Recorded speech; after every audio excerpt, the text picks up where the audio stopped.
Good morning, good afternoon, good evening, everyone. It is 2 p.m. I think that it is time to start. I welcome all participants to this webinar. You must note that International Geodiversity Day was proclaimed by UNESCO at the 41st General Conference in 2021. It is a worldwide celebration bringing people together on October 6th each year to promote the many aspects of geodiversity. The International Association of Geomorphologists is one of the international scientific organizations which supported the project of establishing the International Geodiversity Day. Since the first edition, the IUG joined the geoscientific community to celebrate the International Geodiversity Day through various activities. To celebrate this second edition of the International Geodiversity Day, the IAG organized today this webinar under the theme Geomorphological Diversity of the IUGS Geological Heritage Site. This webinar is going to be run by Zibi and myself. You will listen to 3 speakers from various countries worldwide who will illustrate the importance of the International Geodiversity Day with concrete examples. They will be introduced at the appropriate time. These talks will generally focus on geological heritage sites established by various geomorphological processes. Each talk will last 20 minutes. After the talk, we intend to have a discussion session. In the meantime, attendees can use the chat box to state their comments on each talk. Well, the first speaker is Piotr Migoń. Piotr Migoń is professor of geography at the University of Wrocław, Poland. His main subjects of research are rock control in geomorphology, especially in granite and sandstone areas, weathering, mass movement in mountain terrains, long-term landform evolution, and morphotectonics, as well as linkage between geomorphological heritage and geotourism. From 1997 to 2022, he served as Secretary General, Vice President, and Captain Member of the International Association of Geomorphologists.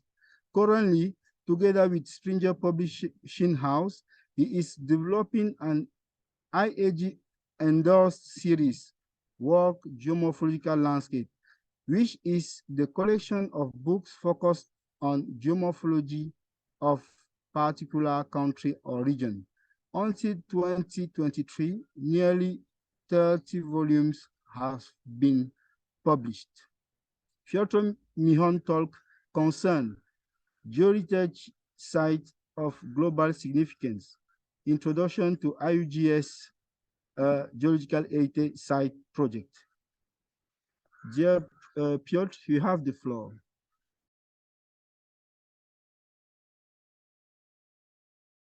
Thank you very much, Ghislain, for the introduction.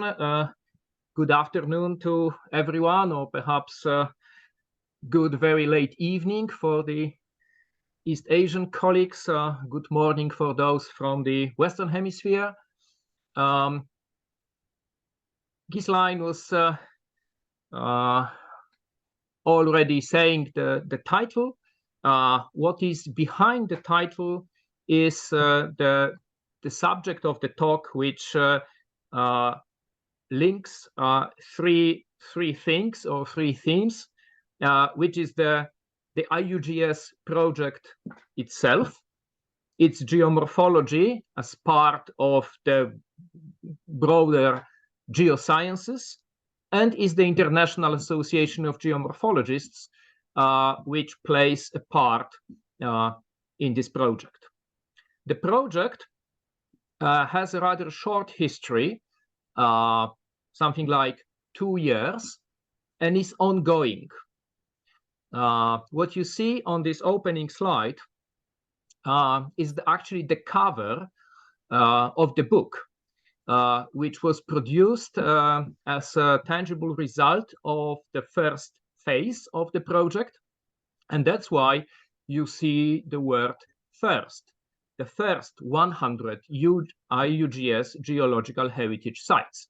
There will be more, as you will learn later during the presentation. The project is essentially about three interlinked issues. And one is the value, which we recognize. And here we mean the value connected with sites of geological interest. But it's not that the value alone that is of our interest. We want this value to be seen or appreciated by as many people as possible. So we strive to increase the visibility of the sites which we think are very valuable. And to do this, they need to be promoted. And as means to do the promotion, the IUGS decided to create a sort of label or distinction. And these IUGS Geological Heritage Sites are just that distinction. One way may wonder, why do we need, or whether do we need another distinction, as there are several already with much longer history and some directly relevant to geosciences. If we consider programs managed by UNESCO, like World Heritage or UNESCO Global Geoparks, they are directly relevant to geosciences. For instance, within World Heritage, which operates since 1978 and currently includes nearly 1,200 properties in 168 countries, 96 are inscribed, which means have their outstanding universal value confirmed, are inscribed using the criterion number 8, which is often colloquially said to be geological, because it emphasizes the geological past of the site or its current geomorphology. A further 150 sites are inscribed using criterion 7, which refers to landscape. And as geomorphologists, we know that a significant part of the landscape is the topography, which is the subject of geomorphology. We also have the UNESCO Global Geoparks program running since 2015, which follows the previous program, which did not have a UNESCO label. And currently we have 195 UNESCO Global Geoparks. And to become a UNESCO Global Geopark, geological heritage of a candidate area has to be demonstrated to be of international significance. However, these two types of areas, they include many important sites and areas for geosciences, but not all. We also have to remember that both World Heritage and UNESCO Global Geoparks have specific objectives and requirements, and to become World Heritage property or UNESCO Global Geopark, scientific value alone is not sufficient. For instance, there will not be geoparks without a clear strategy of sustainable development running by local communities. And this is how we get to the niche, which was recognized by the geological community long ago. And there were different attempts of different projects in the past at the initial stage, considering another more specific, more value-oriented criteria.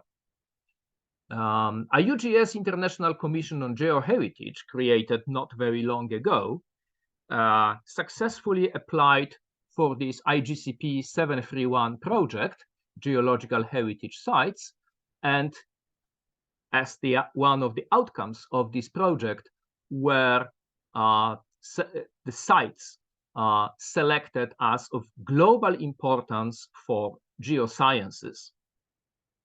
But doing this, the IUGS Commission on Geoheritage was working or invited to cooperate a number of international associations. And as you can see, one of those is the IEG. So this is how we became linked with the program and started to play a part. For the purpose of the project, the IUGS Geological Heritage Site, the distinction or the label, was defined as a key place with geological elements and or processes of international scientific relevance used as a reference and or with a substantial contribution to the development of geological sciences through history. So as you can see, it's purely and only scientific value of a locality that is considered. And the first 100 of these geological heritage sites were announced at the conference, which was held last year in October in the little coastal town of Zumaya in the Basque Country in Spain, which is at the same time the seat of the Basque Coast UNESCO Global Geopark. The selection was done by an international committee in a voting procedure with many tens of people involved, and they had a list of around 200 candidate sites submitted by international partner organizations like the IEG, but also national groups or people from particular countries. The outcome of this first phase was presented during the conference and also in the book, which was produced, the cover of which you have seen on the opening slides.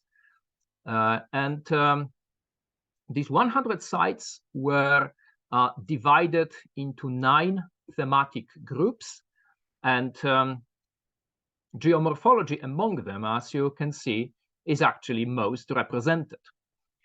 So more than 1/5 of the sites illustrate specific landforms, groups of landforms, or ongoing geological processes.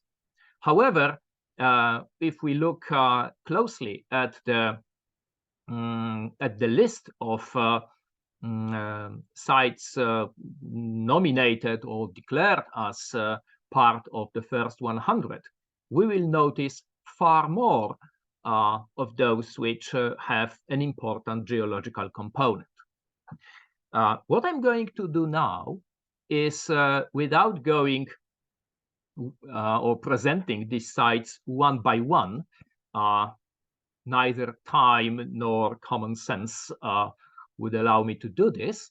I just want to show you one example from each group, and I selected the examples in such a way that they would illustrate the main theme, let it be stratigraphy, paleontology, tectonics, and geomorphology at the same time. And presenting them, I'm using, I did it simple. I just using the relevant pages from the book, so you can also see how the book was done, how it was produced.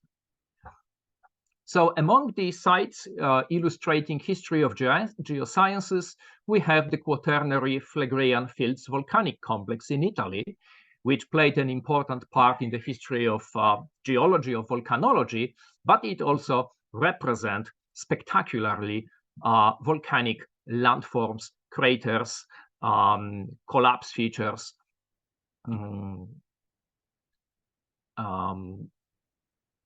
volcanic cones, lava flows, and others, as you can see, even on this very nice old map from the end of the 18th century.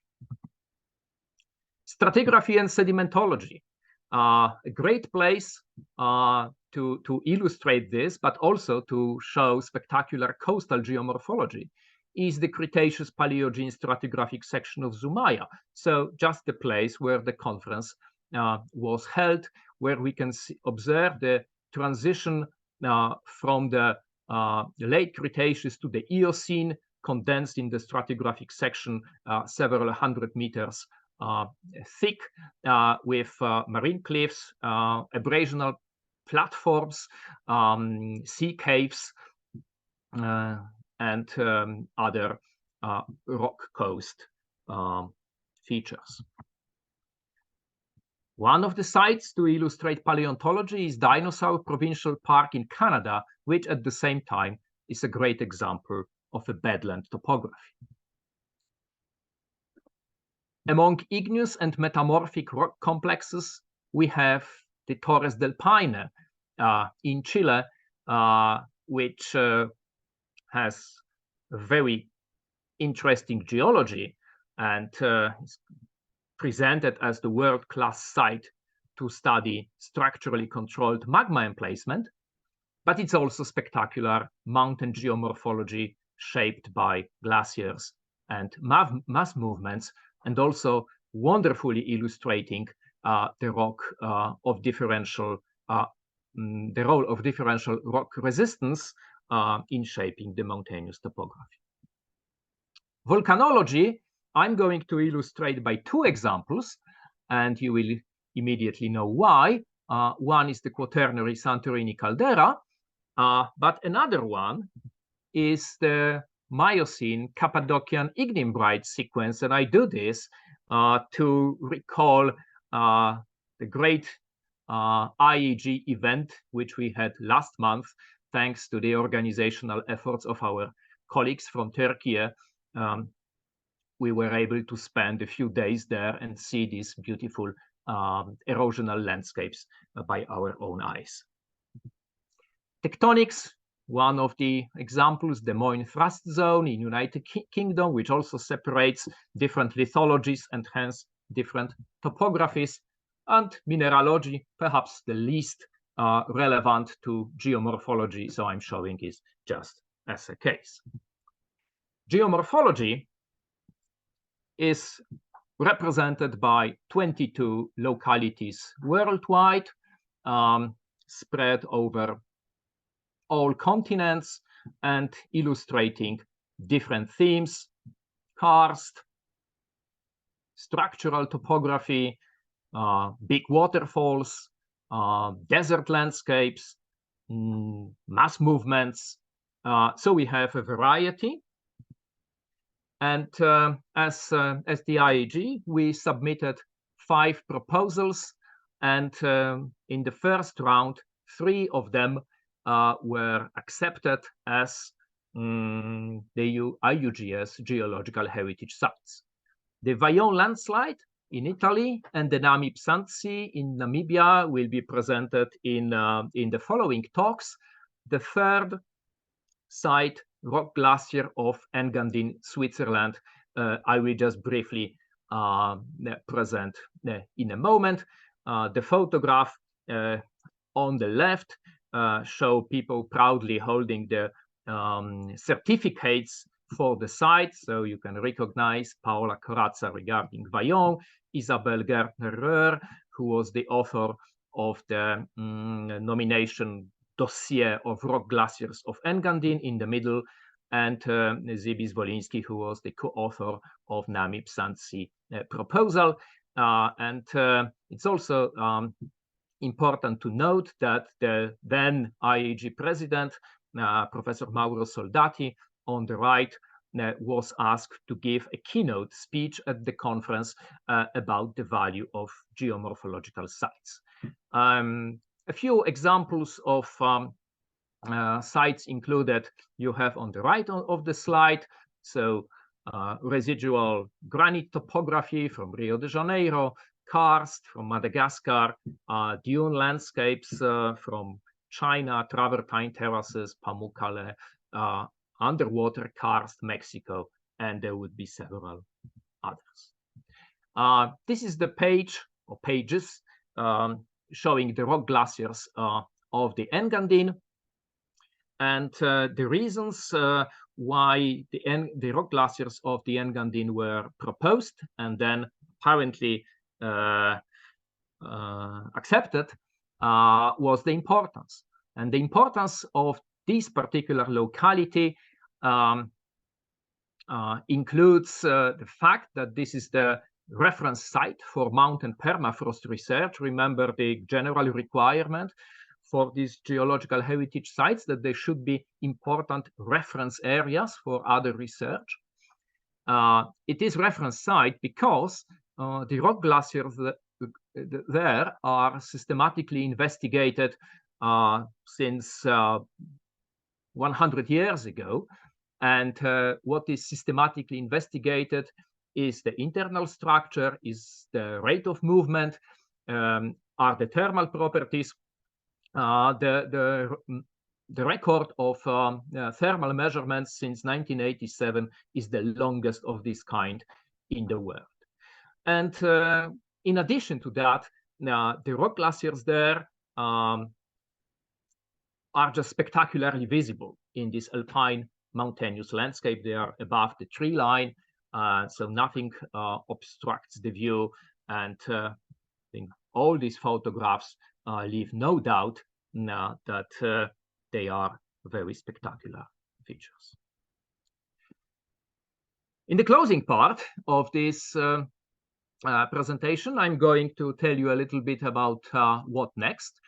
So the idea since the beginning was not to stop with just the first 100, but to continue, certainly for the second, possibly the third. It's not decided yet, as I understand, whether the program will continue. But it was found that it's quite a powerful marketing tool for geosciences. So that's the reason. But perhaps if we have too many, the importance would somehow dilute. So it has to be stopped at some time. Anyway, we are now in the phase 2, selecting the second 100, which will be announced during the incoming Congress of International IUGS in Busan, Korea. The IAG continues to be one of the partner organizations. It was asked to nominate 3 candidate sites. Subsequently, we were permitted, let's say, or asked to actually submit 5. And we also will be represented through a few representatives in the voting and selection committee. If you wonder how did we arrive at those 5 candidate sites, the IEG, the executive committee, established a special task group which represented global geomorphological community to emphasize our global coverage. Finally, there were 12 people who voted for the best sites from a sort of predefined list of globally significant 16 localities. And after that, specific people were preparing the nomination dossiers. And what I'm going to show now are the sites which we submitted. So please, all of you, keep the fingers crossed that they are accepted, or they are favorably evaluated by the global evaluation committee. The two sites submitted to the first round will still be considered, and these are the Mackenzie Delta and the granite landforms of Dartmoor. And the new ones, you will see we are getting cold, except the quartzite karst of Gran Sabana in Venezuela, which is a tropical quartzite karst. The other sites will typify cold climate geomorphology. And we nominated the Mer de Glace glacier and the glacial topography there in France as one of the most emblematic glaciers in the world, with a long history of study since the 18th century. We nominated Vatnajökull in Iceland, which is also a glacier, but of a different kind. This is an ice cap, and it also illustrates this dynamic interplay of ice and fires. And in front of the ice cap, we have some of the best developed and reference sandur sites, or outwash plain sites in the world. We have Hornsund Fjord in Spitsbergen, which within the small area shows a whole variety of cold climate features, glaciers, periglacial, paraglacial, polar coastal landforms.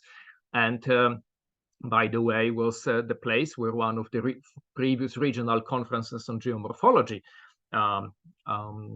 was held in 2007. And we have Yosemite Valley, which does not host glaciers today, but represents an inherited glacial topography inset into a great example of a mountainous granite terrain. So these are our candidate sites. So along with those two carried on from the previous phase, there will be 7. Certainly there will be more which illustrate geomorphological themes, because a separate organization, which is a partner, is the, I don't remember, I'm sorry, the exact name, but that's the like the IEG equivalent, focus on volcanology and geothermal phenomena. There is also a specialist group on karst and caves, and they had their own quota to submit sites. And on the other hand, there were different national groups, national organizations.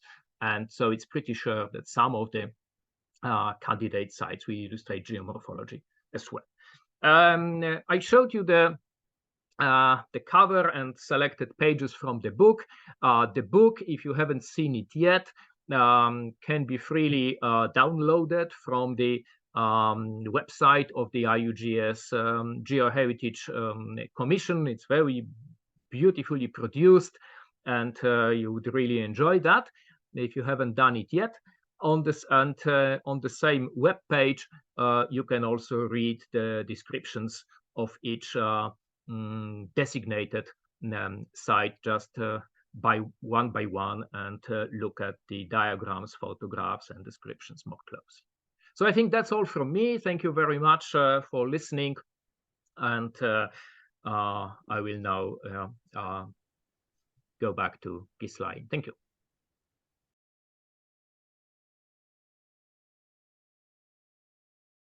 Okay, thanks a lot.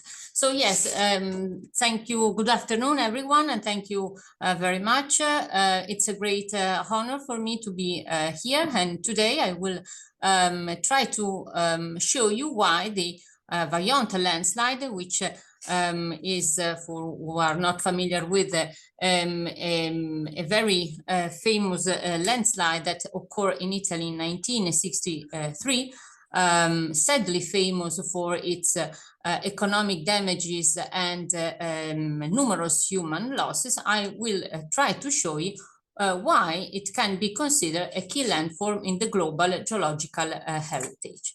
So this, the Vajont landslide is one of the most emblematic and best researched large landslide worldwide known for its peculiar dynamics and catastrophic effect. This site has been announced among the first 100 IUGS geological sites last year, and this has formalized its scientific recognition as a key geological site for the earth science research. This is the only one landslide that have been inscribed, listed in this first IUGS 100 IUGS Geological Heritage Site, and was proposed by International Association of Geomorphologists. So the Vajont landslide is an exceptional landslide, renowned worldwide in the landslide scientific community, but even beyond.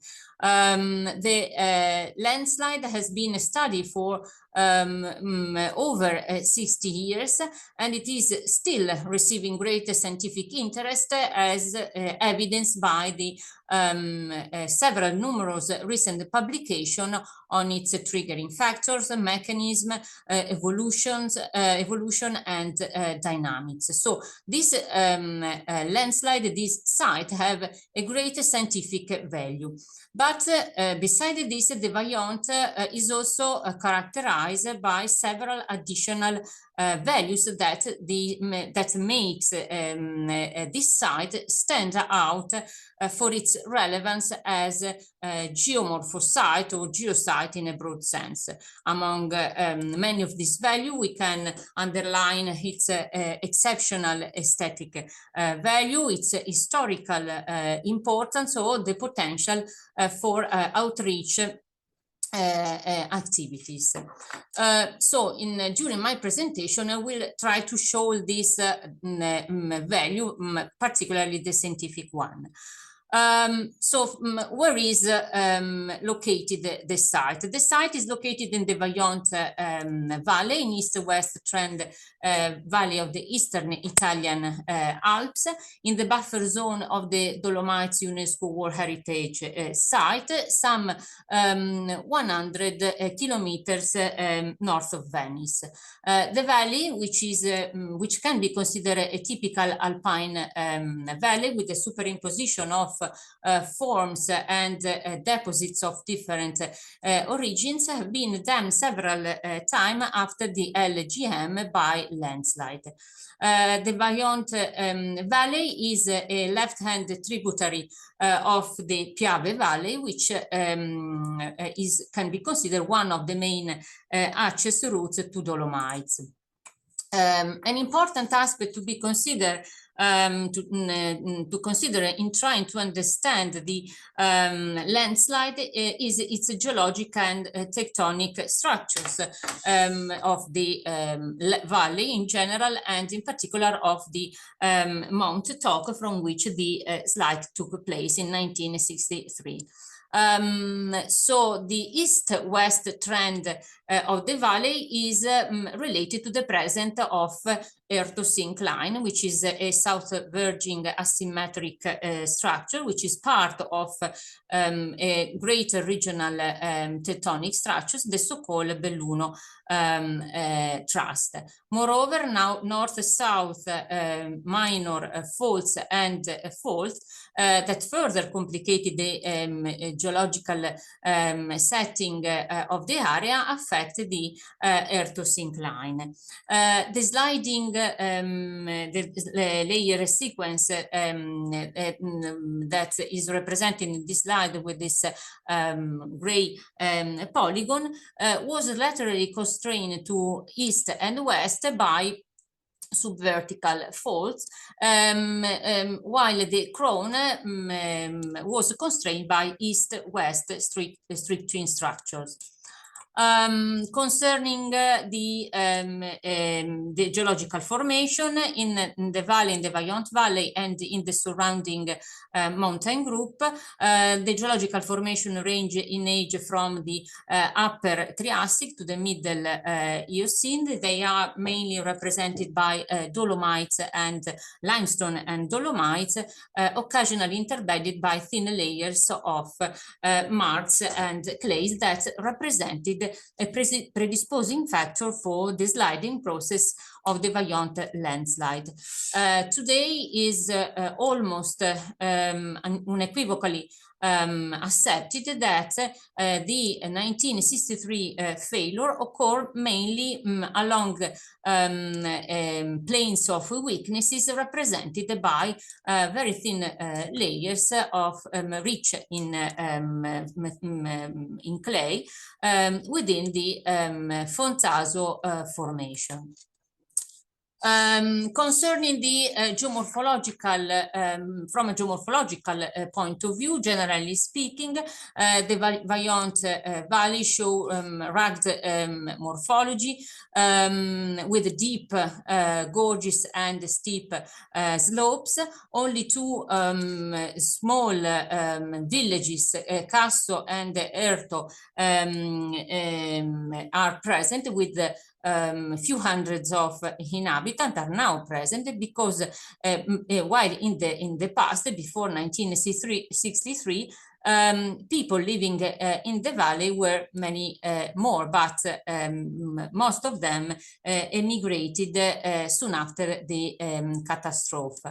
The valley is rich in glacial and fluvial deposits and landform, but the main geomorphological features is the presence of several huge landslides of different age and site. Among these landslides, certainly the most impressive one is that related to the October 1963 catastrophic event, when a huge rock mass of about 270 million of cubic meters collapsed into the Vajont reservoir at a very high velocity, about 25 meters per second, generating a wave that overtopped the Vajont Dam and swept into the Piave Valley below, creating damages and loss of life. The Vajont reservoir belongs to a very complex system of dams designed to exploit the water of Piave River Basin. The system includes 8 artificial reservoirs, 4 hydroelectric power plants, over 50 kilometers of tunnel, and 4 bridges. As we can see, the Vajont, the volume of water stored in the Vajont reservoir was much more than the addition of the volume stored in the other reservoir. This is because it was mainly intended for providing energy to the industrial areas of Venice, especially during the dry season. These are the main technical data of the dam. The construction started in 1959 and then in 1957 and then in 1959. At that time, it was the highest double arch dam in the world, and its designer, Eduardo Carlos Semenza, was probably the most famous dam designer in Italy. The study for the construction of the dam started in the Vajont Valley, started in the late 1920s, but was only in the 1940s that SADE, that was a private company that used to manage the electricity in northern Italy, obtained the permission, the authorization for the construction of a 200-meter high dam. After the war, the project was modified, and the new plan raised the total height of the dam at 261.60 meter. Here a front view of the dam, and some cross section of the dam are shown. The dam was completely, at the time, was completely monitored by means of geotechnical instrumentation, and nowadays the dam is still monitored in order to verify the stability condition. Before the starting construction, also a large scale model of the dam was also made, and here it is here represented. The company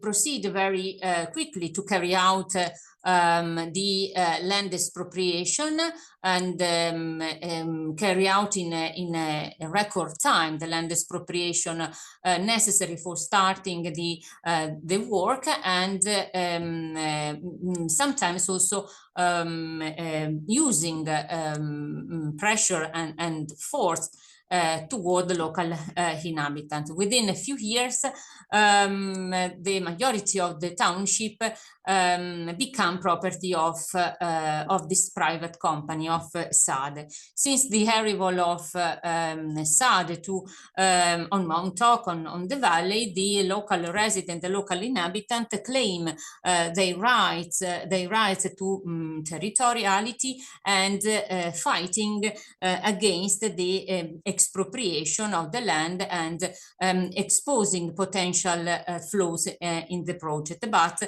they also form two committees, but they request and their complaints were never heard. Here some pictures of the gorge before the construction of the dam.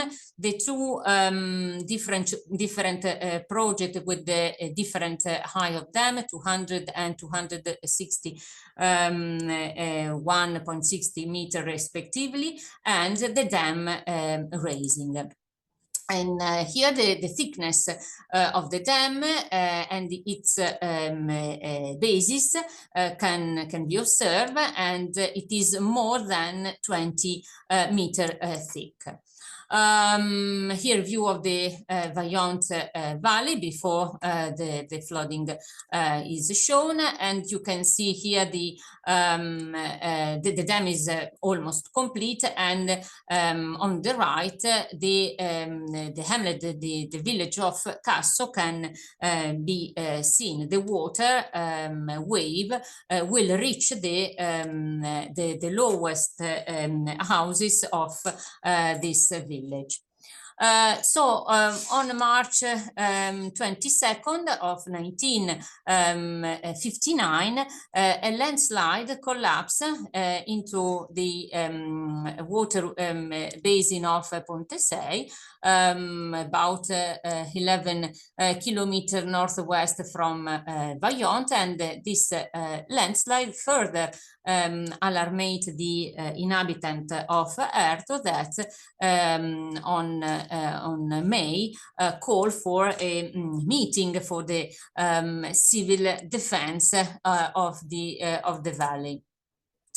This photo was taken in the early 1960s. The dam has been completed, and the level of the reservoir has reached its maximum elevation.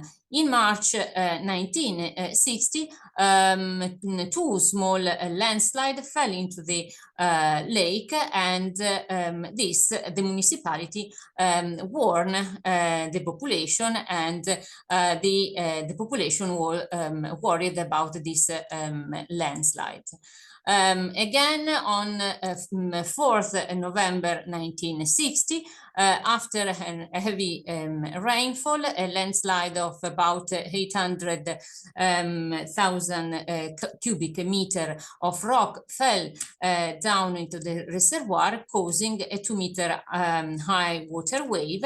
And after this event, a bypass tunnel was constructed on the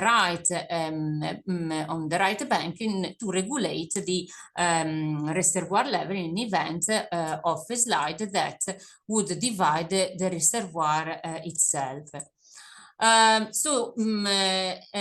Due to this landslide, due to this event, the further geological investigation were carried out by two geologists. Edoardo Semenza, who was the son of the dam designer, and Franco Giudici.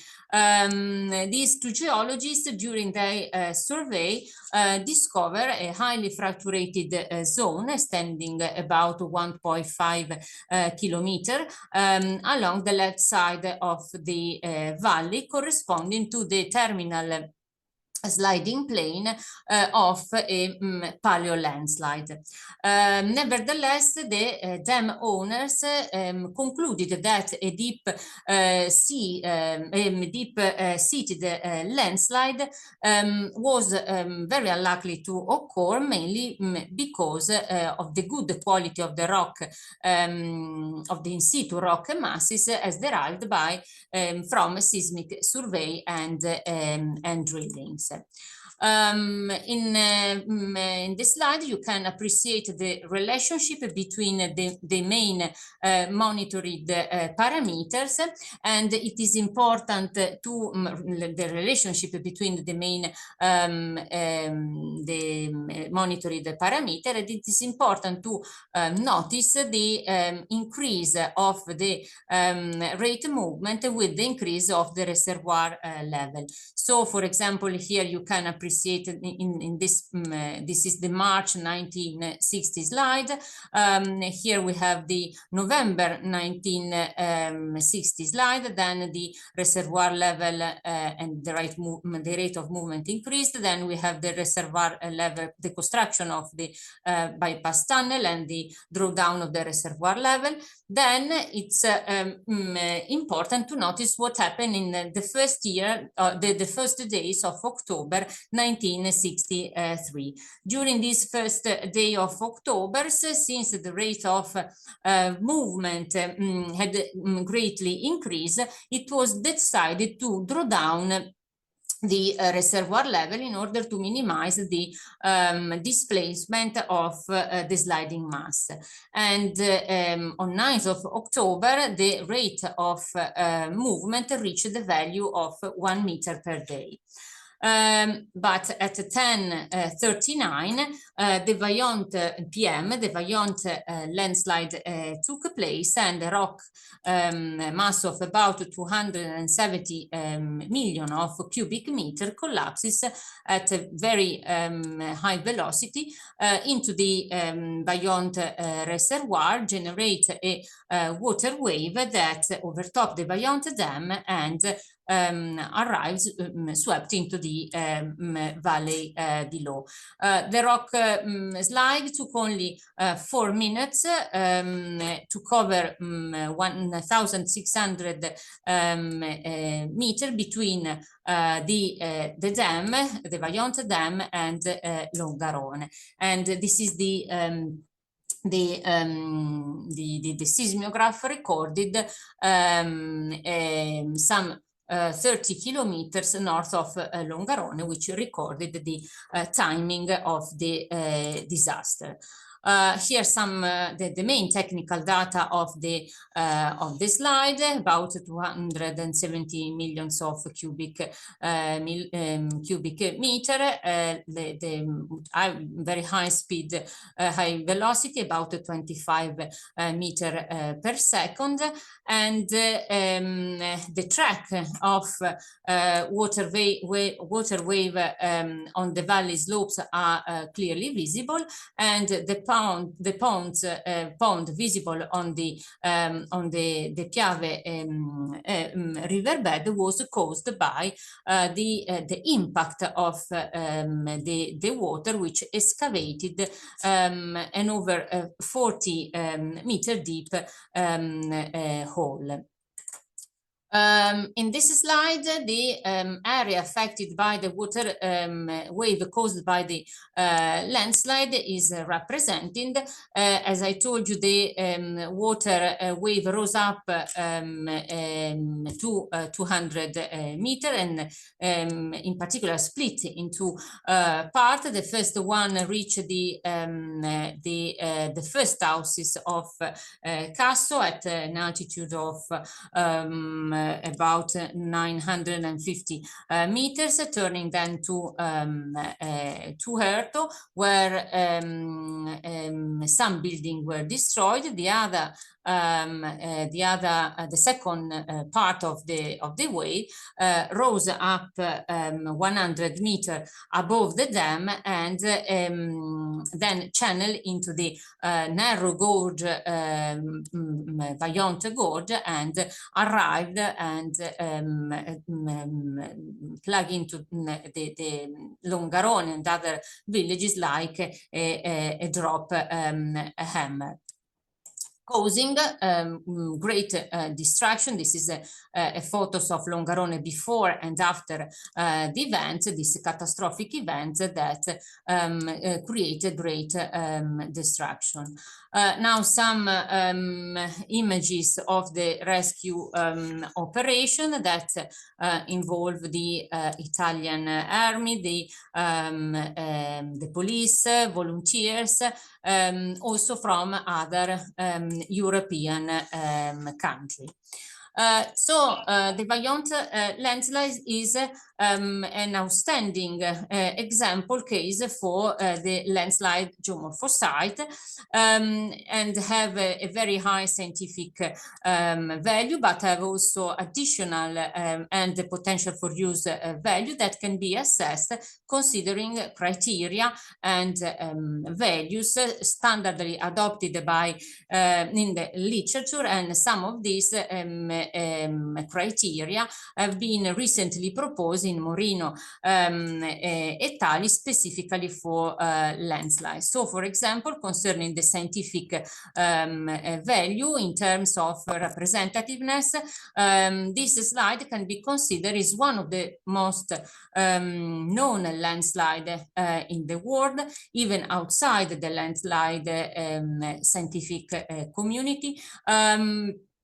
A great amount of data were collected before and after the occurrence of the landslide. There is a vast and really very detailed knowledge about geology, about geomorphology, about geomechanics and modeling of this landslide, and resulting in more than 100 scientific publication on this topic.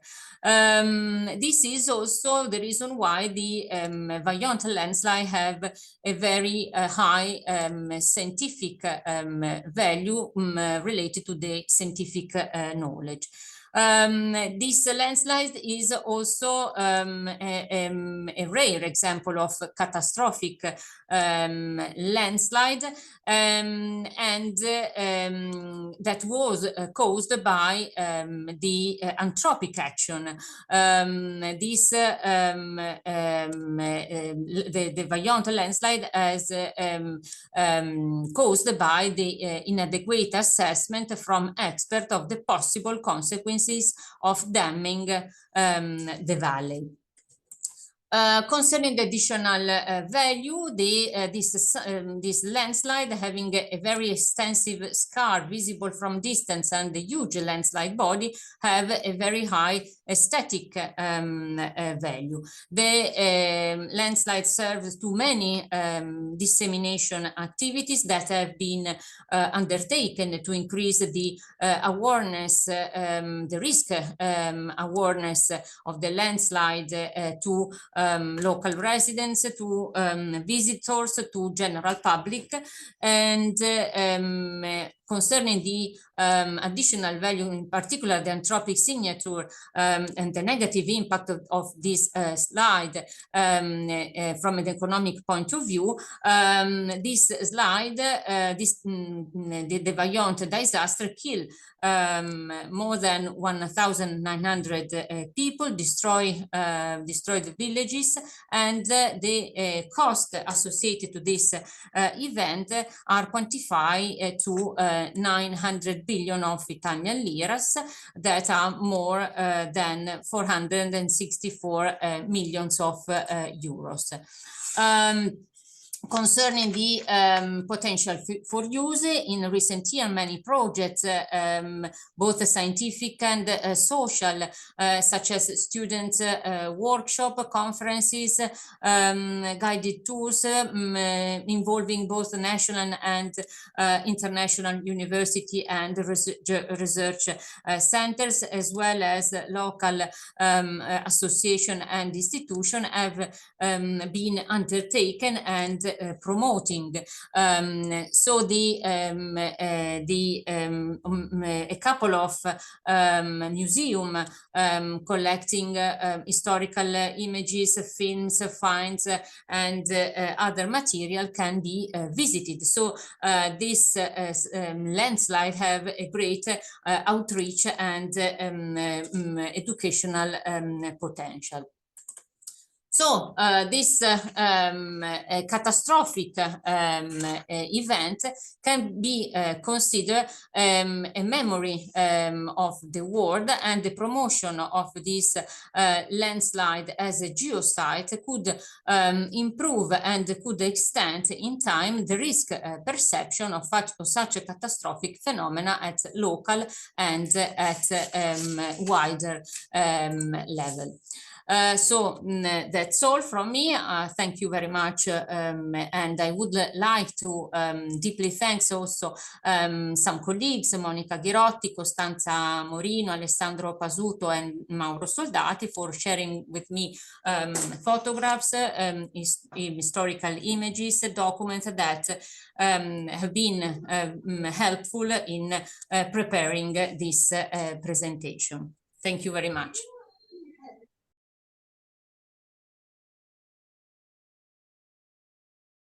Thank you, Zibi, for your kind remarks, and thank you to all of you for coming to see this webinar presentation. The Namib Desert Sand Sea World Heritage Site is 10 years old. That's considerably younger than me. I went there first in 1967, 56 years ago, and that's a picture of me in shorts with a piece of granite sheeting that I'd picked up. Now, the Namib Sand Sea, one of the most beautiful places on Earth, is located in Namibia on the eastern side of the country, between the two port cities really of Lüderitz in the south and Walvis Bay in the north. And it's located on a gently sloping plain that lies between the Great Escarpment of southern Africa and the Atlantic Ocean. And this is a trailing edge coast. So we have the uplift of the Great Escarpment with an upward flexural bulge, and we had a downwarp or rift towards the Atlantic Ocean. And you can see clearly there on the left the position of the Namib Plain upon which the Namib Sand Sea rests.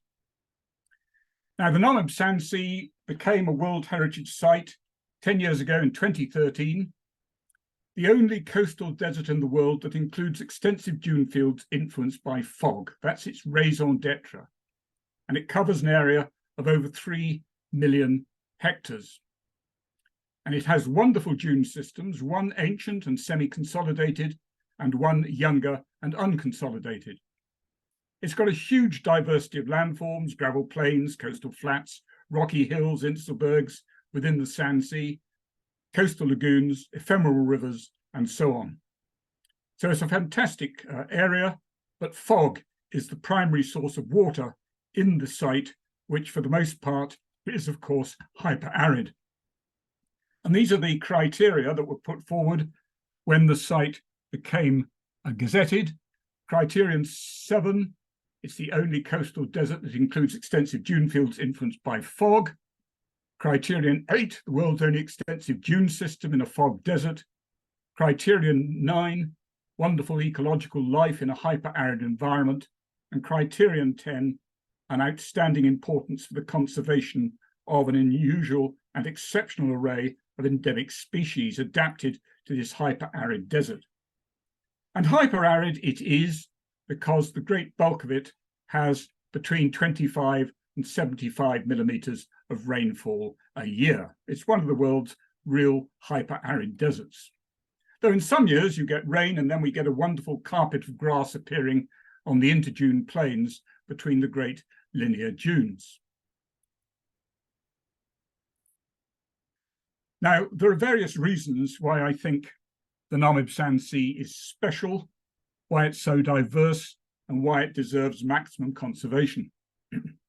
First of all, it contains these ancient dunes called the Sondab sandstone, which date back to the Miocene. It has uniquely on Earth, I think, got fantastic dune structures caused by the fogs, of which more anon. It's a wonderful place to show the links between sand dune types and wind regimes. It's also a wonderful area to look at the interaction between dunes and rivers, and between dunes and the coast. And it has nearly the full range of dune types that you can find on Earth. Nebkas, linear dunes, star dunes, barkans, mini-domes, barkanoid ridges, zibars, topographic dunes. Perhaps no parabolics. I think that's the only shortage. And then it has, as we'll see at the very end of this talk, a wonderfully adapted wildlife, and it is subjected at the present time to very limited threats. So the first of these points is the ancient dune field, the Sondab sandstone. This is lithified sandstone dating back probably to the mid-Miocene, at the time the Benguela system was beginning to upwell off the coast in the Atlantic Ocean. Quite an extensive underlying material for the modern sand sea. Another main point I was making is, of course, that this is a fog desert. And at Swakopmund on the coast, you get over 100 foggy days in the year, believe you me. And this fog produces precipitation, more very often than does rainfall.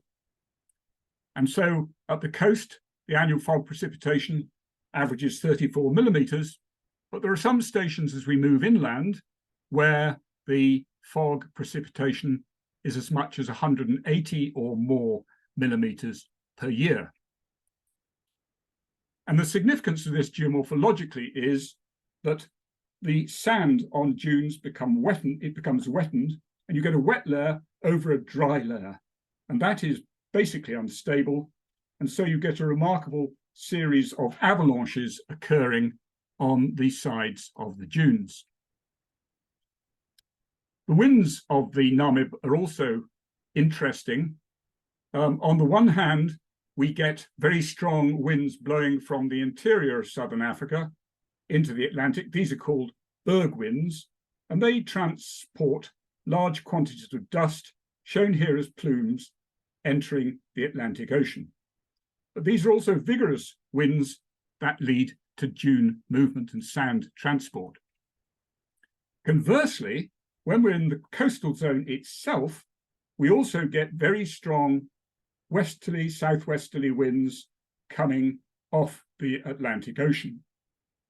So we get a whole range of dune types representing these different environmental conditions. And this is a map produced by Ian Livingston and Nick Lancaster and people of all dune types. And this is one of the best mapped dune areas in the world at the present time. And in particular, we can see in orange the crescentic and barcanic dunes at the coast. In yellow, we can see all the linear dunes. And in that rather curious mix of crosses and whatever color it is, you can see the star dunes on the far east of the Sand Sea. So here we have the picture then in the Sand Sea, barkans and transverse ridges where there's a unidirectional southwesterly wind regime, on the coast. Then as we move inland to a bi-directional wind regime with the southwesterlies and the easterlies coming together, we get the linear dunes. And then as we move towards the great escarpment, as we move to the interior, we find multi-directional winds, and that is where we get the star dunes and the like. And these are some wind roses produced by Ian Livingstone, showing again the unidirectional winds at the coast, where I say uni, the bidirectional winds in the middle, where I've got bi, and the multi-directional wind directions in the east, where I say multi.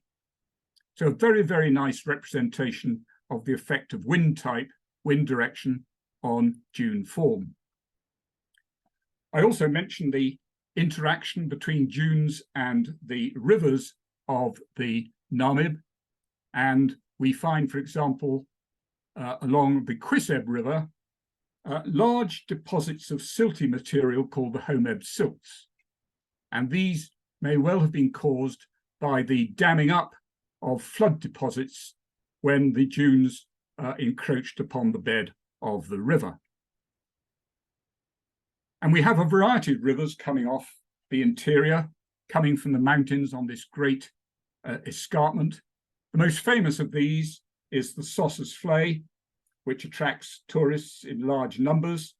You can see the Sossus Flay coming in from the east, flowing towards the west, and then meeting the barrier of the dunes. And as a result, ponded sediments have accumulated as that white tone.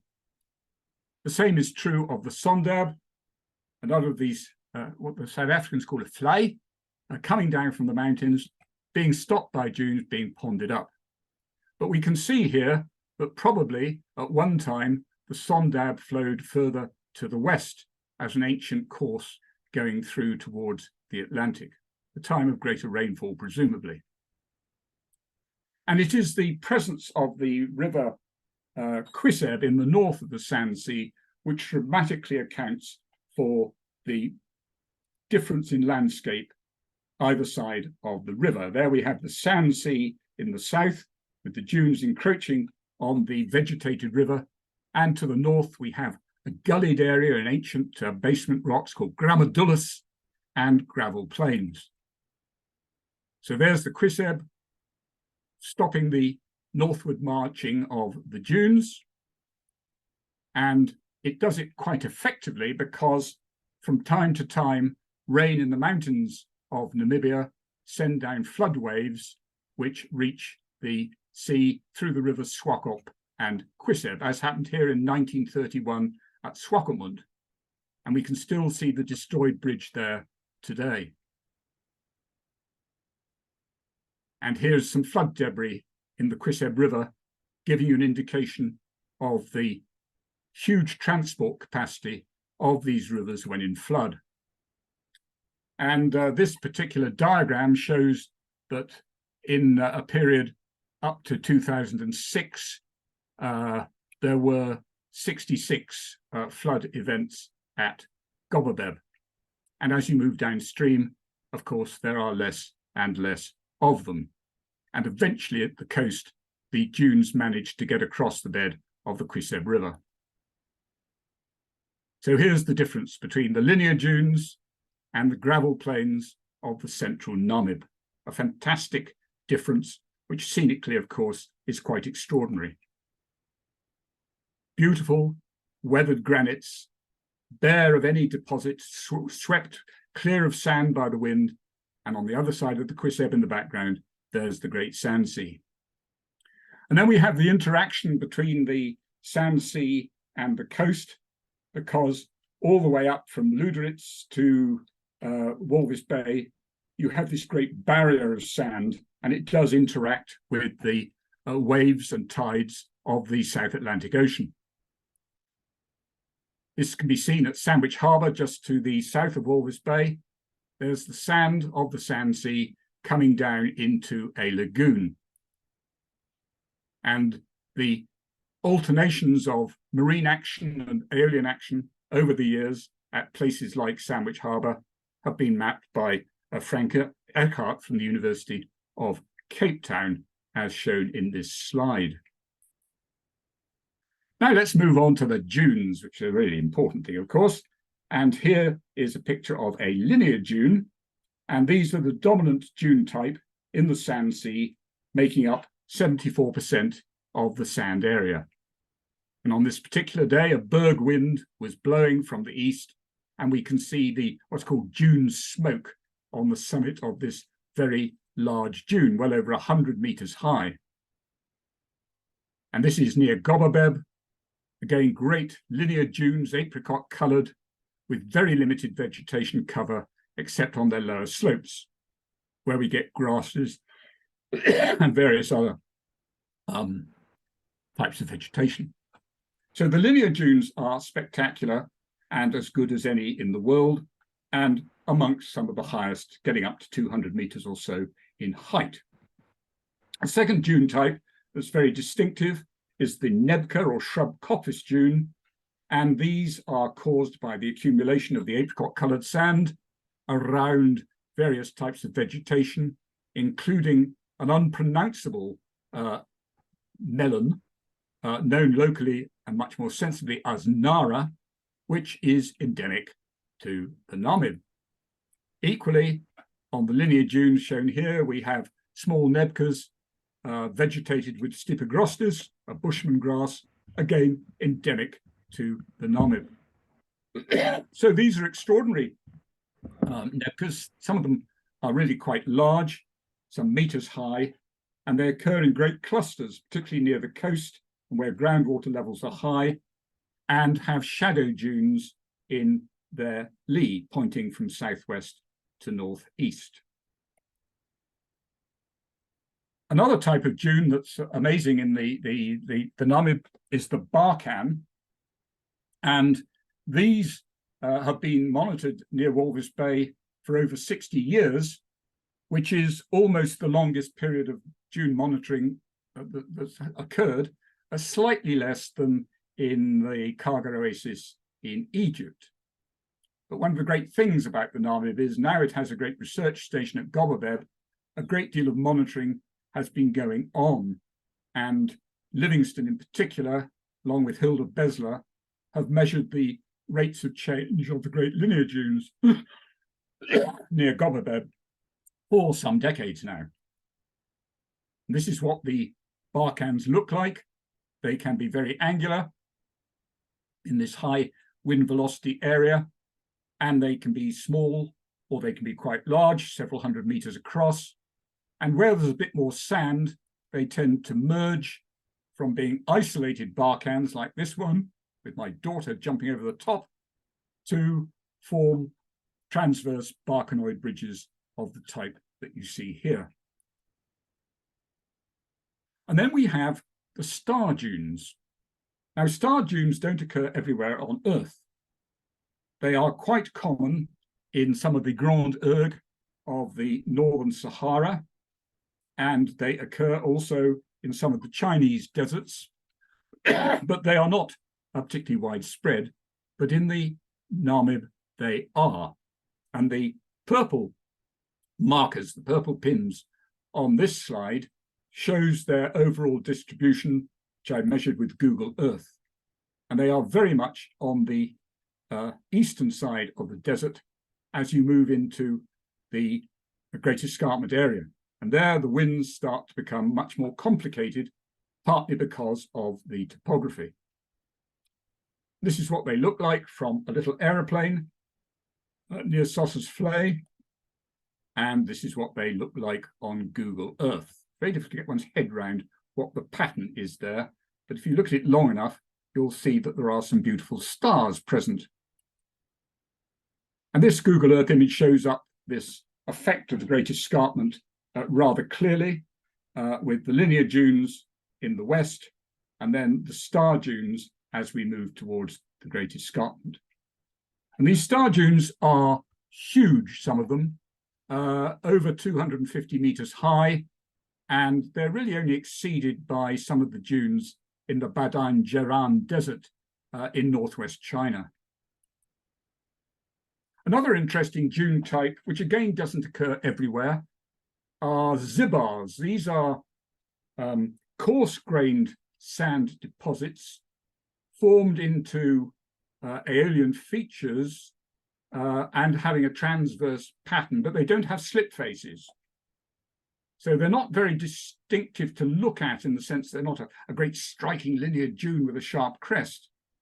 But there they are, beautifully developed between the linear dunes in the central part of the Sand Sea. And again, these are not common globally. There are some wonderful examples in the Rubel Khali and in various other parts of the world, but really there's only a few places where they are of comparable size and multiplicity as they are in the Namib Sand Sea. And another type of dune that we get, again, beautifully displayed, part of this great geodiversity of the Sand Sea, are topographic dunes where we get inselbergs poking out above the desert plain surface.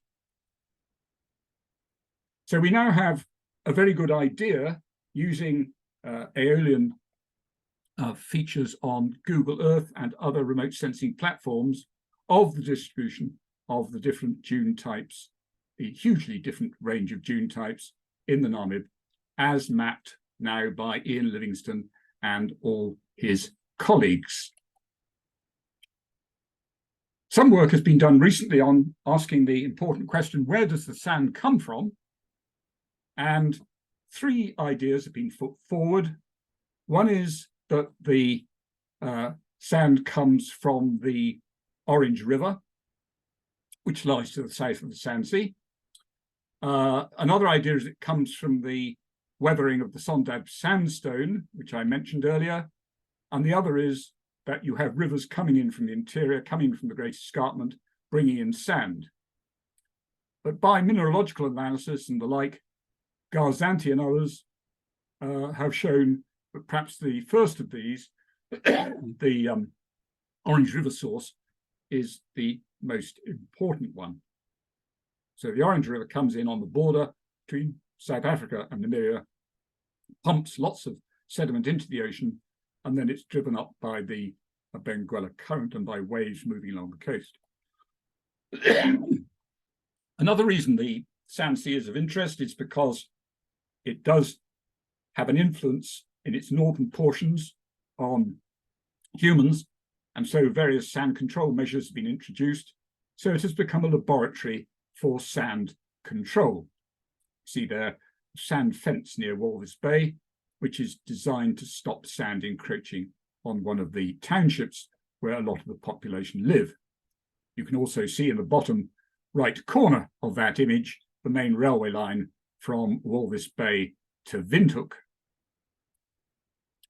And that has had to be relocated from time to time as the sand dunes have encroached upon it. The Namib has also been made into a World Heritage Site, not just because of the geomorphology, but because of the amazing fauna and flora which it hosts. So here is Gemsbok near Sossusvlei. Here is a jackal near Sandwich Harbour. And here are some rather smaller beasties, a sidewinder snake, which lives in the dunes, and one of many, many types of beetle that exist in the desert, many of them endemic, which harvest fog water and get their drink that way. Final thing I want to ask is, what are the threats to this UNESCO World Heritage Site? Well, the message very briefly is not a lot. It is very big. It's largely inaccessible, particularly in its core. It has very little infrastructure, and big dunes are really rather robust. Secondly, mineral exploitation is being prohibited, which is just as well because, of course, Namibia has a great richness of mineral resources, including uranium. And the government in Namibia is, I think, a sound one and feels very strongly about the importance of the World Heritage Site. The site also is favoured by the fact that it's only got a very small indigenous population of topnars, and they are restricted to the very north edge along the Quiseb Valley. It is true that being so beautiful, there is some tourism, but this tends to be limited to specific locations such as Sossusvlei and Sessrien. There are two threats. One is that the rivers upstream may be dammed, and that will change their flow regimes and therefore affect the dunes in the desert.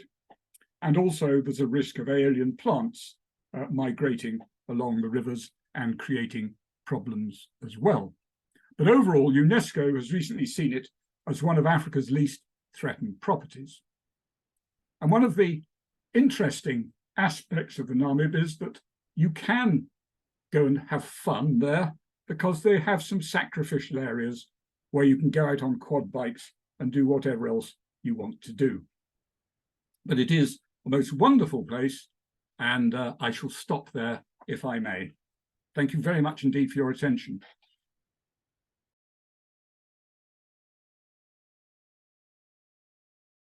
So thank you again to speakers, and thank you to Professor Takashi Oguchi for organizing this meeting. And on the end, I will ask our president of the IUG to close the meeting, Professor Sunil Kumar De.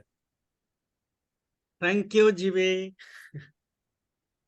On behalf of the International Association of Geomorphologists, I thank all the organizers and the speakers, as well as the participants in this International Geodiversity Day. We have been celebrating this International Geodiversity Day since last year, and by this time we have framed one committee from the IUG led by Piotr Migoń, and all of the organizers are the members in that committee: GB Jolinski, Paola Coratza, then Gislian, and Andrea. All these are the members of that committee. I hope in the next 100 geological sites of the world, again, IUG will be succeeded to at least 3 or 4 sites in that, again, the second book. With this, I thank you once again, and I declare this webinar on International Geomorphology Day, Geodiversity Day is closed. Thank you. We will meet you again in the first week of March online in the International Geomorphology Week. Thank you once again very much.